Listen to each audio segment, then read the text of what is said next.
여러분 안녕하십니까? 최석태입니다.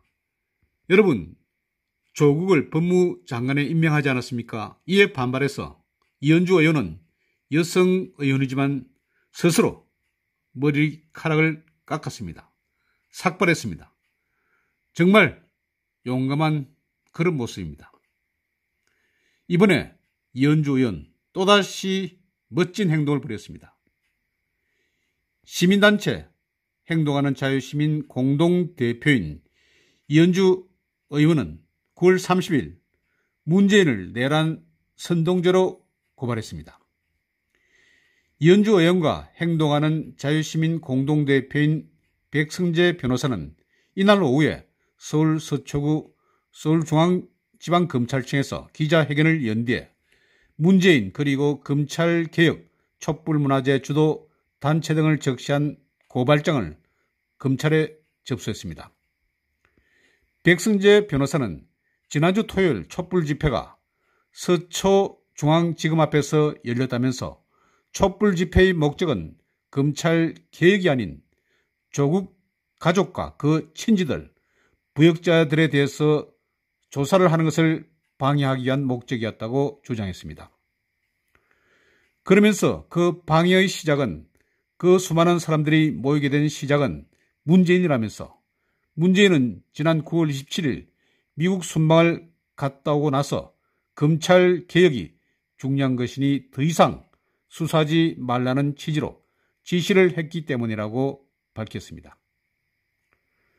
문재인의 메시지를 대독한 청와대 고민정 대변인은 문재인이 미국 순방을 마치고 돌아와서 검찰 개혁을 요구하는 목소리가 높아지고 있다며 검찰이 해야 할 일은 검찰에 맡기고 국정은 국정대로 정상적으로 운영해 나갈 수 있도록 지혜를 함께 모아달라고 말하기도 했습니다. 이 같은 문재인의 발언을 지적하며 백승재 변호사는 그 외 수많은 사람들, 특히 여당 인사들이 검찰 개혁이라는 미명하에 검찰의 정당한 수사 집행 절차를 방해하려는 선정과 선동을 했다.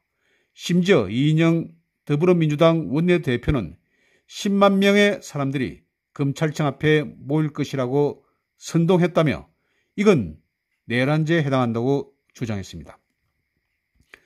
아울러 내란죄에 해당된다면 아무리 대통령이라고 하더라도 재임 기간 중 형사소출을 받을 수 있다.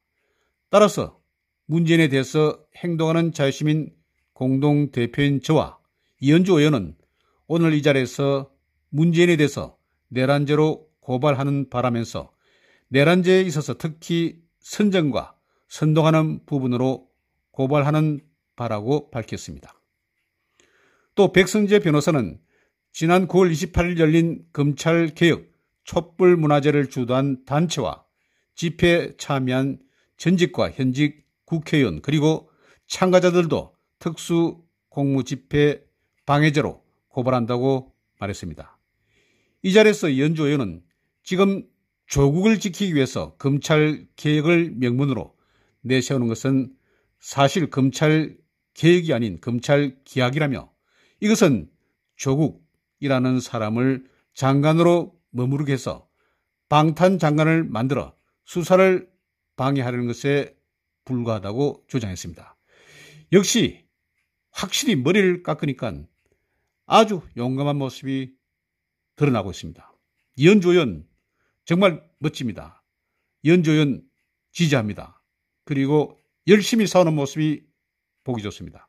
여러분 경청해 주셔서 대단히 고맙습니다.